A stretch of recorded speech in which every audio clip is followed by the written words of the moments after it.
Greenbird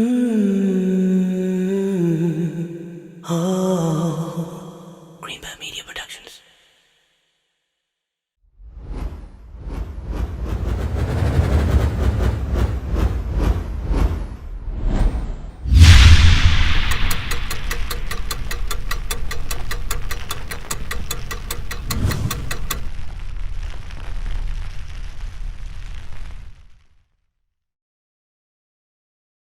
بسم الله الرحمن الرحيم والعصر إن الإنسان لفي خسر إلا الذين آمنوا وعملوا الصالحات وتواصوا بالحق وتواصوا بالصبر. The first thing we're going to talk about today is the fact that this is one of the surahs that belongs to a score of surahs that begin with oaths. And you know, the rough translation, if I was to say, Wal Asr, I swear by time. That's a very coarse translation, but still, the point that's coming across is Allah Himself is taking an oath. He's swearing by something. What's the benefit of Allah Azza wa Jal swearing? There are a few. One of them is to acknowledge the grandeur, the magnificent nature of something. Whatever Allah swears by is something profound and magnificent, something that demands reflection. In other words, Allah is calling the human being's attention to reflect on the passage of time. That's one meaning.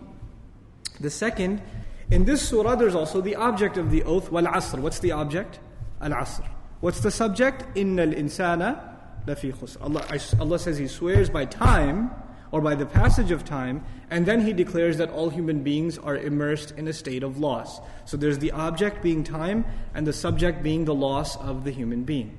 When this happens, typically in the Quran and also in ancient Arabic rhetoric, the object is actually a proof of the subject. In other words, if you say human beings are in loss, and somebody says, what's your proof? What is the one thing human beings are losing all the time? Time.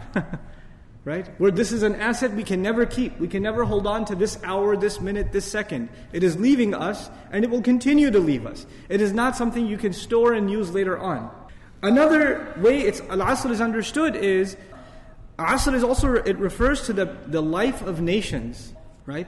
So when Allah uses the word Asr, it doesn't just refer to the passage of a time of a day, and that's only, or the life of one person, but the life of an entire nation.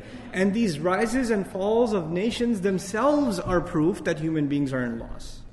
Then you go further and we find that the oath, that the object of the oath is a witness for the subject of the oath. This is different now. We said two things. The object is a proof of the subject, that's one thing. The second is the object is a witness for the subject. In other words, how we understand that now in Surah Al-Asr is Allah is bringing time as a witness to something. What is time supposed to witness? That no doubt human beings are immersed in loss. What does that mean? You and I, and humanity at large, they run after things. We run after things that are actually distractions from our real purpose in life. Alhaakum at-takathur. It deluded you. The want of more, the mutually shared urge to get more and more. It distracted you from your real purpose. Now, are we the first people to run after wealth? Or to run after a house? Or to run after getting married to a beautiful woman? Or this or that? Whatever it may be. Are we the first to run after these things? Or were there people before that ran after these things too? There were. And people ran after them thinking that they are going to have success. When they get them, they will have success. And time, Allah made time a witness that people came and they ran after these things and they failed. And then other people came and they ran after these things and they failed again. And other people came and did the same thing again. Thousands upon thousands of years, hundreds upon hundreds of generations, one after another, the same drama over and over again. And one creation of Allah has been watching it happen. It's witness to this thing over and over again. It's almost as though when it sees our struggles, it says, here we go again. Here's another one.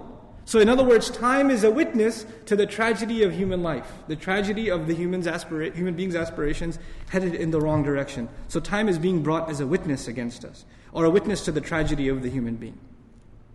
One of the meanings of Asr is time that is running out, or the last ebb of time, the last portion of time. Even Salat al-Asr is the last part of the day. right? When time's running out. And classically speaking, Asr was the time in ancient society, especially in Arab society, when the merchant and the traveler, they're always in a hurry. Because when it's nightfall, there's a lot of danger, and they can't protect their assets and things like that. So the most hustle and bustle happens when? At Asr time. That's the busiest, most urgent time. In other words, the next lesson we're learning here in this surah as we go on is, whatever Allah has to say, the time for you and me to react is not a lot of time. We need to act quickly because the dawn of our life has set upon us. That's being captured in just the words Al-Asr. So this last benefit of this oath is a sense of urgency.